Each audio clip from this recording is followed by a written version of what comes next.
bisa kalahkan aku di sini, aku rela menikah denganmu. Jangan remehkan tukang bersih, Nona. Akan kuladeni tantanganmu.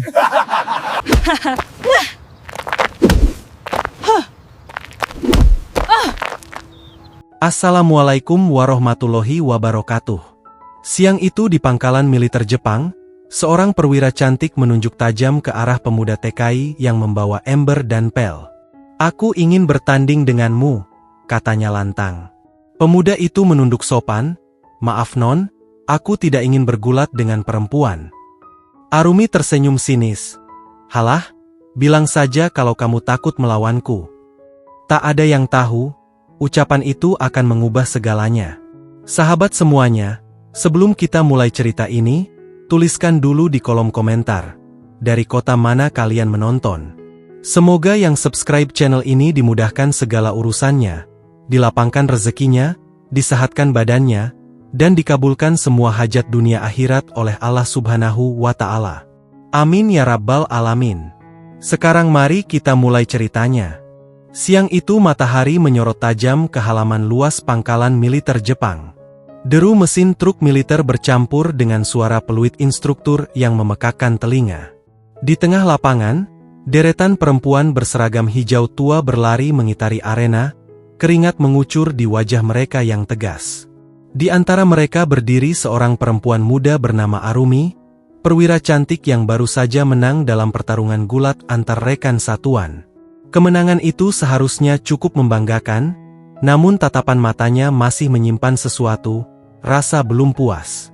Arumi menarik napas dalam, pandangannya menyapu lapangan, mencari sesuatu yang bisa menyalakan kembali api di dadanya.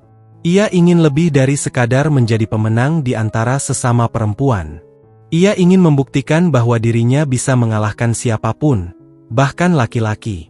Saat pikirannya berkelana, matanya menangkap sosok seorang pria di ujung lapangan. Tubuhnya kurus, bajunya kusam, dan tangannya menggenggam pel serta ember berisi air kotor.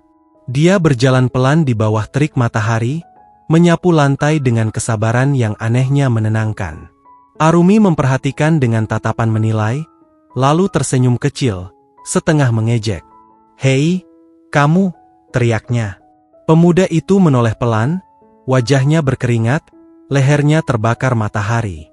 Ia mendekat tanpa banyak bicara, menunduk sopan di hadapan Arumi. "Ada yang bisa saya bantu, Non?" Suaranya pelan tapi jelas. Arumi menatap dari ujung kepala hingga ujung kaki. Kotor, lelah, tapi tenang. Terlalu tenang untuk seseorang yang seharusnya malu diperhatikan banyak orang. "Aku ingin kau bertanding denganku," kata Arumi dengan nada datar tapi menantang. Kerumunan prajurit wanita di sekitar mereka mulai berbisik. Beberapa tersenyum geli, sebagian lagi tertawa kecil. Sementara Adi, pemuda asal Jawa Barat itu, hanya diam, menatap lantai yang baru saja ia pel. "Bertanding apa, Non?" tanyanya sopan. "Gulat?" jawab Arumi cepat. "Maaf Non, saya tidak pantas bergulat dengan perempuan." Nada itu begitu rendah hati, tapi justru terdengar seperti penolakan yang menusuk telinga Arumi. Ia menegakkan tubuhnya, lalu bersedekap dengan senyum miring. "Halah, bilang saja kalau kamu takut melawanku." Kalimat itu disambut tawa dari rekan-rekannya. Beberapa berbisik sambil menutup mulut, menikmati tontonan tak terduga itu. Namun Adi tidak membalas. Ia hanya berdiri diam, matanya sayu tapi dalam, seperti menyimpan rahasia panjang tentang hidup yang tak pernah diceritakan. Arumi merasa tertantang. Ia melangkah mendekat, kini jarak mereka hanya sejengkal. Tatapan matanya menusuk, sementara Adi tetap tenang. "Kalau kamu menang melawanku di ring, aku rela jadi istrimu." Kalimat itu disambut sorak-sorai, tawa lepas, dan ejekan kecil. Beberapa tentara wanita bersorak memprovokasi. Sementara sebagian lain hanya menggeleng tak percaya bahwa seorang perwira bisa berkata seperti itu di hadapan semua orang. Adi menarik napas panjang. Ia meletakkan embernya pelan-pelan di tanah, lalu berkata lembut, "Aku sudah punya istri dan anak di tanah kelahiranku, Non." Kata-kata itu mengalir begitu tenang, namun justru membuat suasana mendadak hening. Semua yang menonton menatap ke arah mereka berdua. Arumi terpaku, wajahnya memanas karena malu dan gengsi yang bertubrukan. Ia menatap Adi dengan mata menyala. Baiklah, kalau kau bisa kalahkan aku akan memasukkanmu ke perusahaan ayahku. Kau tak perlu lagi jadi tukang pel. Adi diam lama.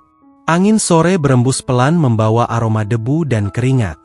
Di dadanya, ada sesuatu yang bergetar, bukan amarah, tapi harga diri yang selama ini ia simpan rapat-rapat di balik pakaian lusuhnya. Ia mengangkat wajah, menatap mata Arumi. Baik, Non. Saya terima tantangannya. Suara tawa yang tadi menggema kini perlahan sirna, berganti keheningan yang ganjil. Semua menatap Adi yang kini berdiri tegak, dengan ember dan pel di tangannya. Di wajahnya, ada ketenangan yang sulit dijelaskan.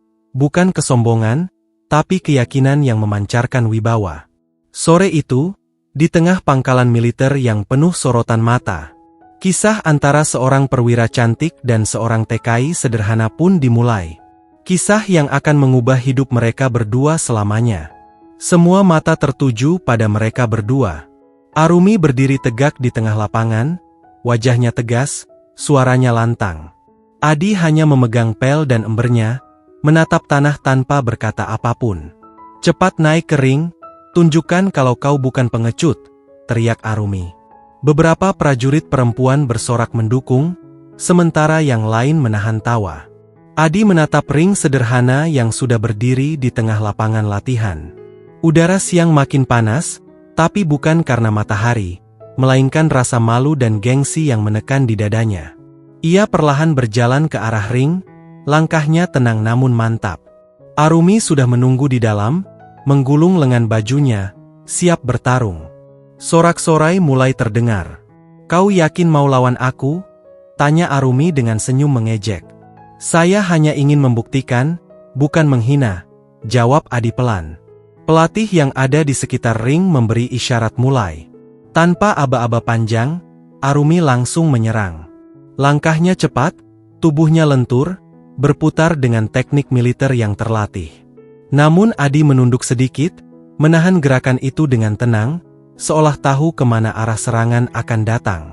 Beberapa prajurit bersorak ketika Arumi mencoba menjatuhkan Adi dengan kuncian kaki. Tapi sekejap kemudian, tubuh Arumi malah terputar sendiri dan nyaris kehilangan keseimbangan. Adi menahan bahunya agar tak terjatuh, lalu mundur satu langkah, menunduk sopan. Saya tidak mau melukaimu, Non. Suara itu membuat lapangan mendadak sunyi. Arumi menggigit bibirnya, wajahnya merah, antara malu dan marah. Ia kembali menyerang, tapi Adi menangkis dengan lembut, nyaris tanpa tenaga. Gerakannya terlalu halus untuk seorang tukang pel. Sorakan pelan mulai berubah jadi bisik-bisik heran. Siapa sebenarnya dia? Gerakannya cepat sekali. Arumi terus mencoba, tapi dalam satu momen cepat, Adi menahan tangannya, memutar tubuhnya, dan dalam satu gerakan ringan, Arumi jatuh ke tanah. Semua terdiam. Tidak ada yang berani bicara. Adi segera membantu Arumi berdiri. Maaf, Non. Saya hanya mengikuti tantanganmu, katanya lembut. Arumi menatapnya lama. Nafasnya terengah, matanya bergetar. Di dalam diri perempuan itu, ada sesuatu yang runtuh, keangkuhan yang perlahan berubah menjadi kagum dan rasa malu yang menyesak. Sore itu, tanpa satupun tepuk tangan, lapangan militer yang biasanya riuh terasa hening. Seseorang yang dianggap rendah baru saja menunjukkan arti kekuatan sejati. Angin sore berembus pelan, membawa aroma debu dari tanah lapangan yang baru saja menjadi saksi keheningan panjang. Arumi berdiri mematung, tubuhnya masih terasa nyeri, tapi yang lebih sakit adalah hatinya. Ia tak menyangka, seorang tukang pel bisa mengalahkannya begitu mudah. Beberapa prajurit mencoba menahan tawa, namun wajah mereka terlihat gugup. Tak ada yang berani mendekat. Adi menunduk hormat, lalu memungut ember dan pelnya yang tergeletak di dekat ring. Langkahnya tenang, seperti tak terjadi apa-apa. Tunggu, suara Arumi memecah udara. Adi berhenti. Ia menoleh perlahan, Pandangannya tenang seperti sebelumnya. "Siapa kau sebenarnya?" tanya Arumi dengan suara bergetar. Adi tersenyum tipis. "Saya cuma orang biasa, Non. Saya hanya bekerja untuk menghidupi keluarga di kampung." Arumi menghela napas panjang. Jawaban itu terdengar terlalu sederhana, terlalu jujur untuk diterima begitu saja. Ia tahu, gerakan Adi di ring tadi bukan gerakan orang sembarangan. Ada ketenangan, ada teknik yang tidak mungkin dimiliki seseorang tanpa latihan. Beberapa hari setelah kejadian itu, gosip tentang pertarungan mereka menyebar cepat di pangkalan militer. Sebagian menertawakan, sebagian lagi penasaran. Namun Arumi justru diam, tak banyak bicara. Ia terus memikirkan gerakan Adi, cara ia menangkis, cara ia berdiri, bahkan cara ia menatap lawan tanpa amarah. Sore itu, Arumi berjalan ke area belakang barak. Di sana, ia menemukan Adi sedang mencuci alat pel di dekat sumur. Ia tampak tenang, dengan wajah yang lelah tapi damai. "Kenapa kamu tidak bilang kalau kamu mantan atlet?" tanya Arumi tanpa basa-basi. Adi berhenti, menatapnya sebentar, lalu tersenyum. "Saya sudah lama meninggalkan dunia itu, Non. Dulu saya memang sempat ikut kejuaraan. Tapi setelah cedera dan keluarga saya terlilit hutang, saya memilih bekerja di sini." Suara itu lembut, tapi menyimpan kepedihan. Arumi menunduk, merasa malu mengingat cara ia memperlakukan Adi di hadapan semua orang. "Saya hanya ingin hidup tenang," lanjut Adi pelan. "Yang penting, anak dan istri saya di kampung bisa makan. Itu sudah cukup." Hening sejenak. Hanya suara air yang menetes dari ember dan burung gagak di kejauhan. Arumi ingin berkata sesuatu, tapi tak tahu harus mulai dari mana. Ia hanya menatap sosok sederhana di depannya, dengan perasaan yang sulit dijelaskan. Ada rasa kagum, tapi juga penyesalan. Ketika Adi berpamitan dan berjalan pergi, langkahnya meninggalkan jejak kecil di tanah basah. Jejak yang pelan tapi pasti, mulai menapaki arah baru dalam hidup Arumi, arah yang belum pernah ia pahami sebelumnya. Sejak hari itu, nama Adi pelan-pelan jadi pembicaraan di pangkalan. Para prajurit mulai menghormatinya secara diam-diam, bahkan beberapa perwira laki-laki yang dulu sering memandang rendah, kini menunduk sedikit saat berpapasan dengannya. Namun Adi tetap seperti biasa. Ia datang pagi, membersihkan ruangan, mengepel lorong-lorong panjang, lalu pergi diam-diam tanpa mencari perhatian siapapun. Arumi justru yang berubah. Setiap kali melihat Adi melintas, ada sesuatu di dadanya yang terasa aneh, campuran antara kagum dan rasa malu. Ia masih mengingat dengan jelas bagaimana dirinya ditaklukkan di hadapan semua orang, bukan oleh kekuatan, tapi oleh ketenangan yang membuatnya tak berkutik. Hari itu Arumi duduk di bangku dekat lapangan, memandangi Adi yang sedang mengganti air di embernya. Tatapannya kosong, pikirannya bercampur aduk. Tiba-tiba rekan sekaligus sahabatnya, Fuji, datang menghampiri. "Kau masih memikirkan kejadian itu?" tanya Fuji setengah berbisik. "Aku hanya belum bisa memahami dia," jawab Arumi tanpa menoleh. "Dia berbeda dari yang lain." Fuji tertawa kecil. "Berbeda karena dia bukan tentara, atau karena dia membuatmu kalah?" Arumi diam. Ia tahu sahabatnya itu menggoda, tapi ucapannya menyentuh titik yang benar. Sejak kekalahan itu, ada bagian dalam dirinya yang terus terusik, seolah harga diri yang tinggi selama ini sedang diuji oleh seseorang yang bahkan tak punya pangkat. Sore itu, saat Arumi berjalan menuju gudang peralatan, ia melihat Adi sedang memperbaiki pompa air. Tangan kasarnya penuh oli, namun gerakannya cekatan dan sabar. Tanpa sadar, Arumi berdiri memperhatikannya dari jauh. "Kau tidak seharusnya melakukan pekerjaan seberat itu sendirian," katanya akhirnya. Adi menoleh, lalu tersenyum kecil. "Tidak apa-apa, Non. Saya sudah terbiasa." Arumi mendekat. "Kau, sungguh mantan atlet silat?" tanyanya hati-hati. Adi mengangguk pelan. "Dulu, iya. Tapi sekarang saya hanya pekerja. Dunia saya sudah berubah, Non." Arumi terdiam lama. Ada ketulusan di balik setiap kata yang diucapkannya.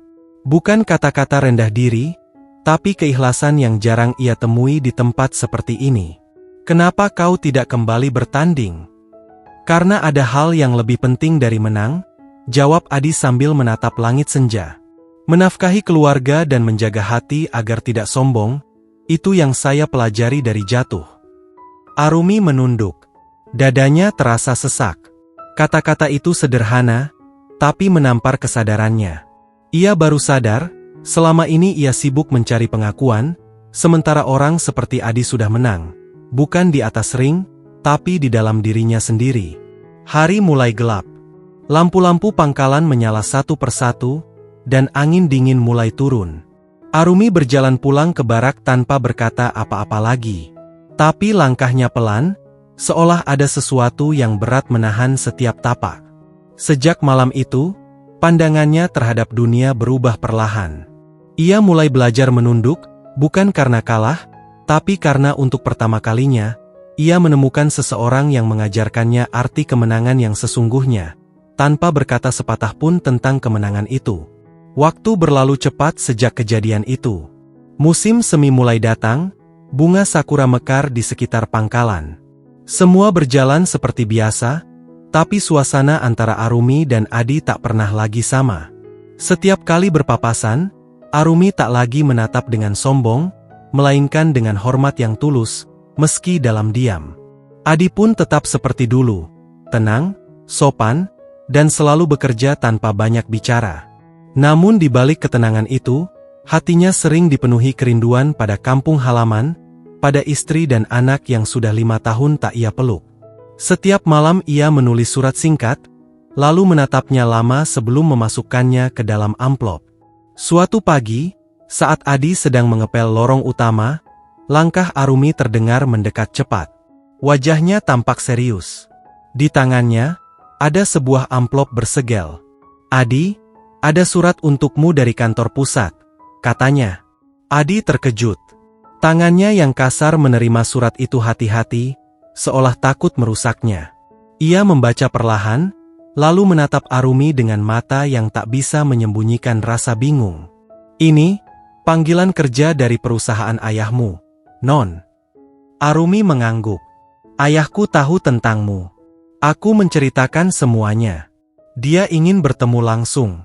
Katanya, orang sepertimu tak pantas hanya jadi tukang bersih-bersih." Adi terdiam. Hatinya bergetar antara syukur dan ragu. Ia bukan tak ingin hidup lebih baik, tapi ia juga takut kehilangan kesederhanaan yang selama ini menjaga langkahnya. "Saya tidak tahu harus berkata apa, Non," katanya akhirnya. "Terima saja," jawab Arumi pelan. "Anggap ini bukan hadiah, tapi kesempatan." Hari itu, Adi diberi izin meninggalkan pangkalan. Ia mengenakan kemeja tua terbaik yang dimilikinya. Arumi mengantarnya sampai gerbang, menatap dari jauh ketika mobil yang menjemput Adi melaju perlahan. Ada sesuatu yang aneh di dadanya, seperti rasa lega yang bercampur kehilangan. Perjalanan menuju kantor pusat terasa panjang. Gedung tinggi menjulang, jauh berbeda dari barak militer yang biasa ia bersihkan. Saat memasuki ruang besar berpendingin udara, Adi menunduk, langkahnya hati-hati. Di balik meja kayu besar duduk seorang pria berambut perak, wajahnya tegas namun teduh. "Tuan Hayato, ayah Arumi." Tatapannya tajam menilai, tapi tidak angkuh. "Kau yang mengalahkan anakku di pangkalan itu?" tanya Hayato pelan. Adi menunduk dalam.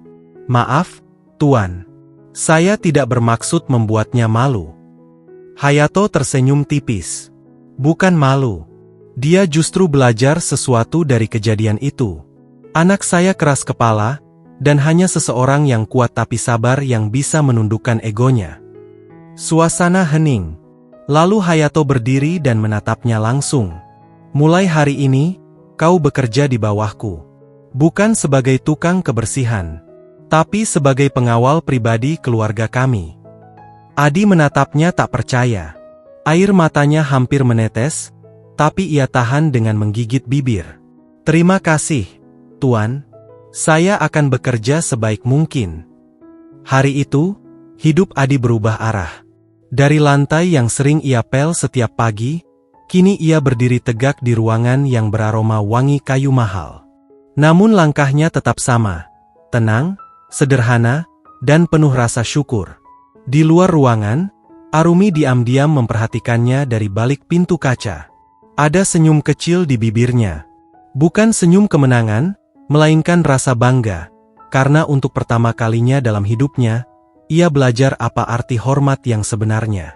Hari-hari baru dimulai bagi Adi.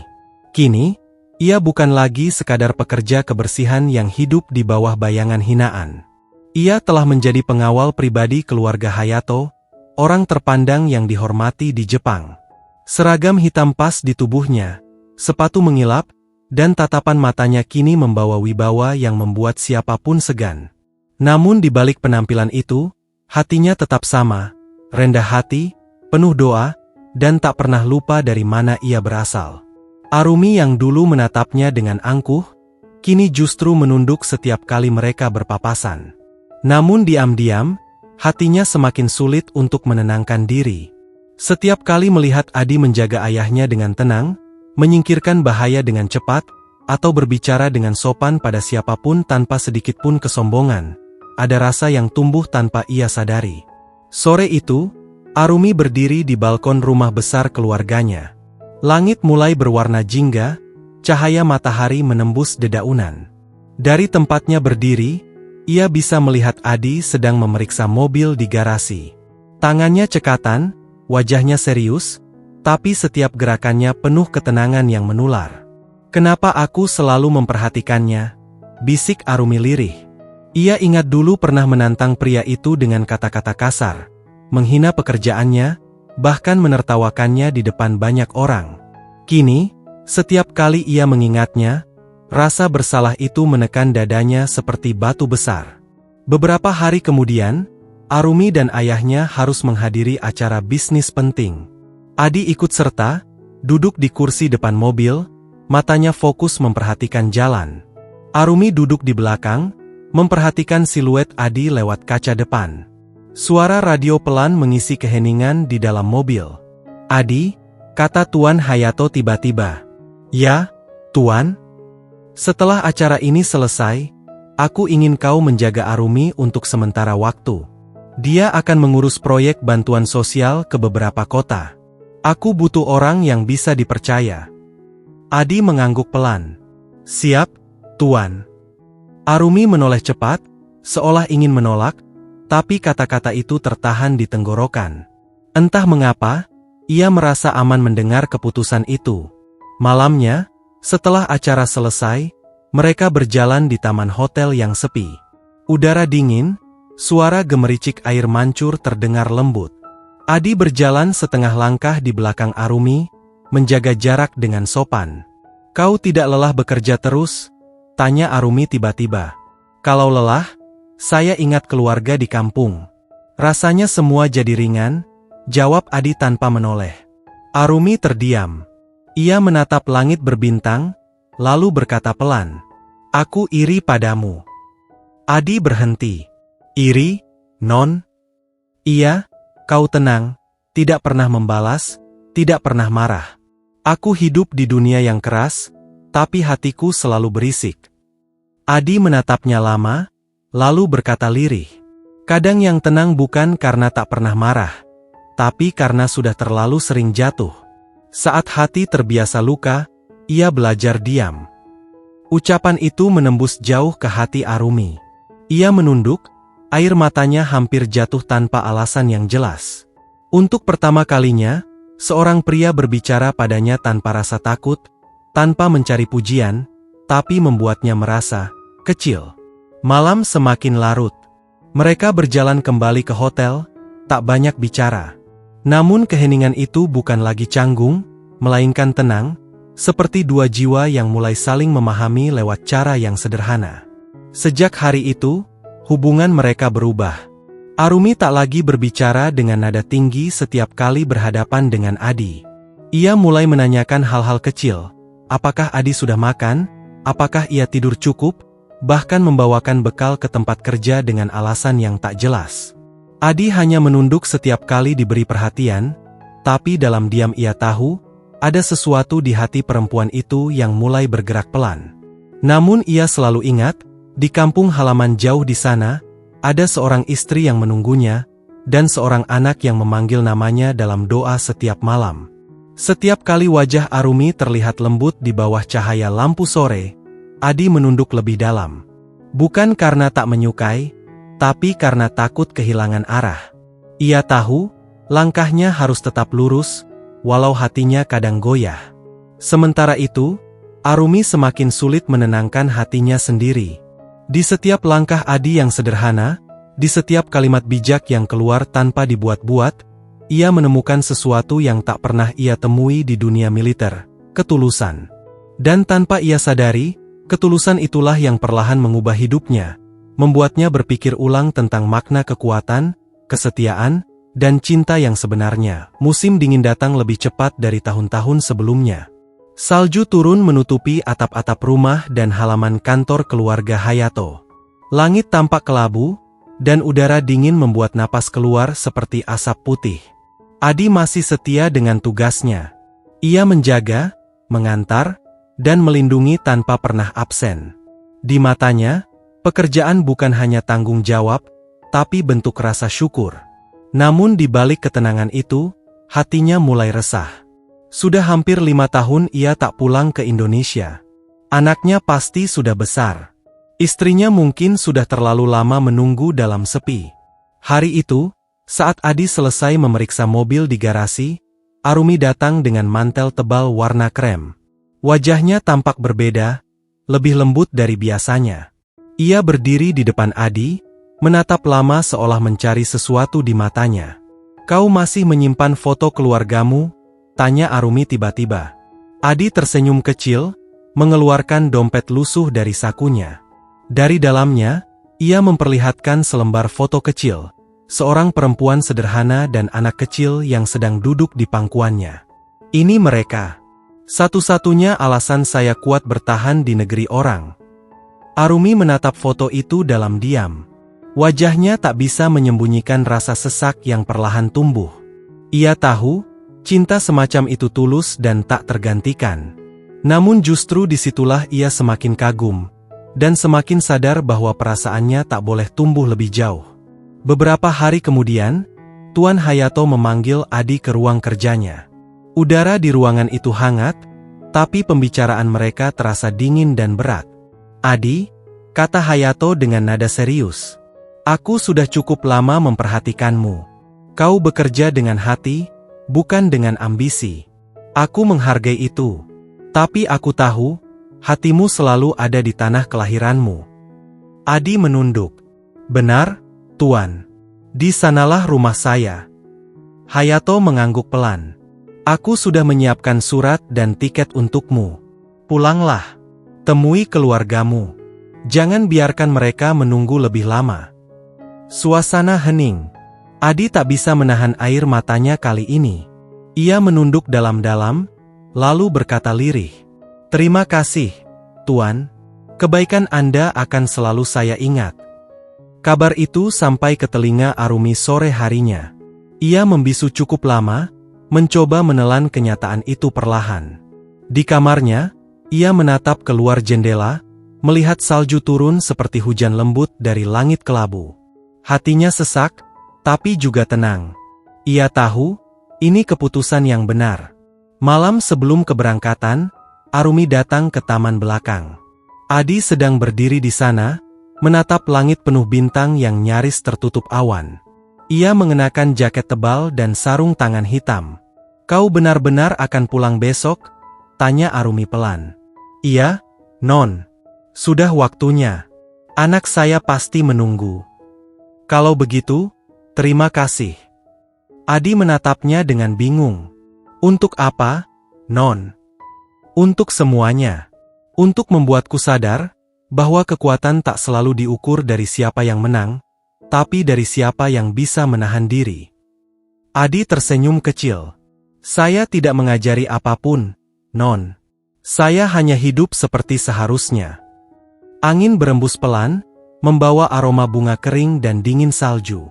Arumi menatap Adi lama. Matanya berair, tapi bibirnya tetap tersenyum.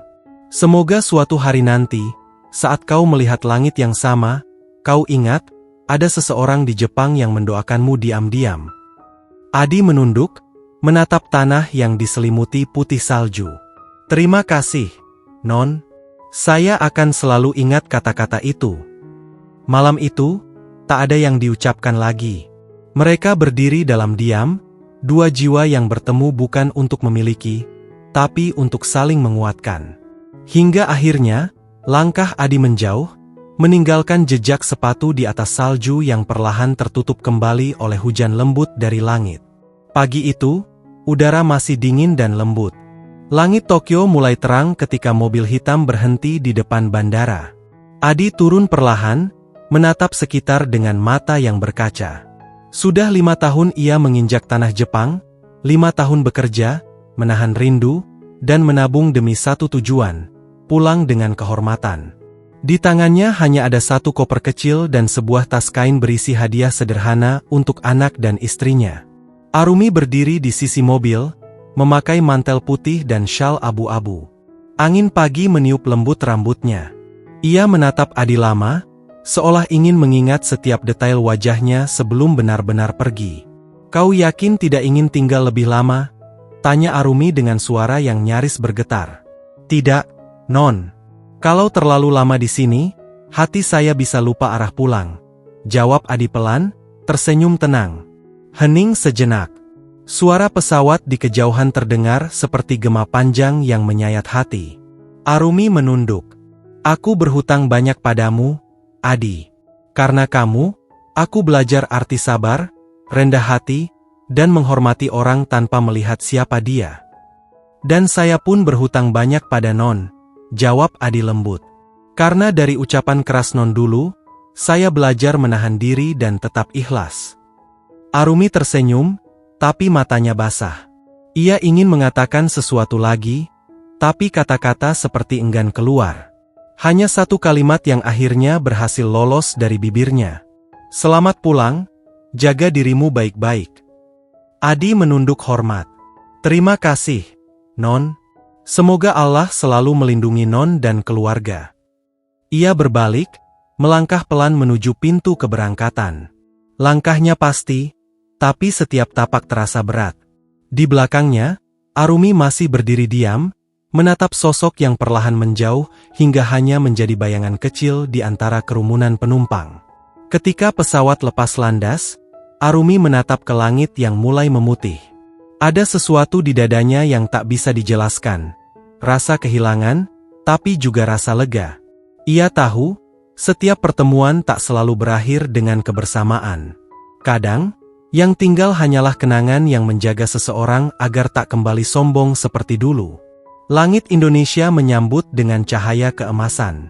Pesawat mendarat perlahan, dan udara lembab memenuhi paru-paru Adi. Ia menatap keluar jendela, tersenyum kecil. Tanahku, bisiknya lirih. Di luar bandara, seorang perempuan berjilbab sederhana berdiri dengan anak kecil di sampingnya. Begitu Adi muncul di antara kerumunan, anak itu langsung berlari. Ayah, teriaknya keras, penuh semangat. Adi berjongkok, memeluk anaknya erat-erat. Air mata mengalir tanpa bisa ditahan.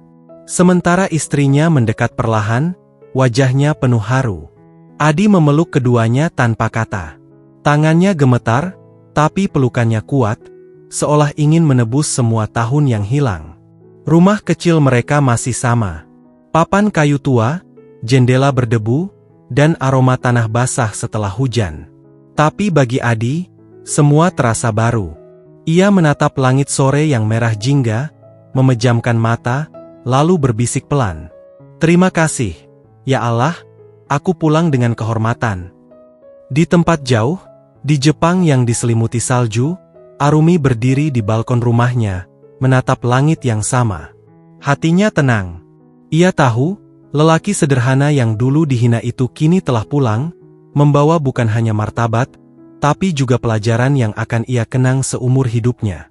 Salju kembali turun perlahan.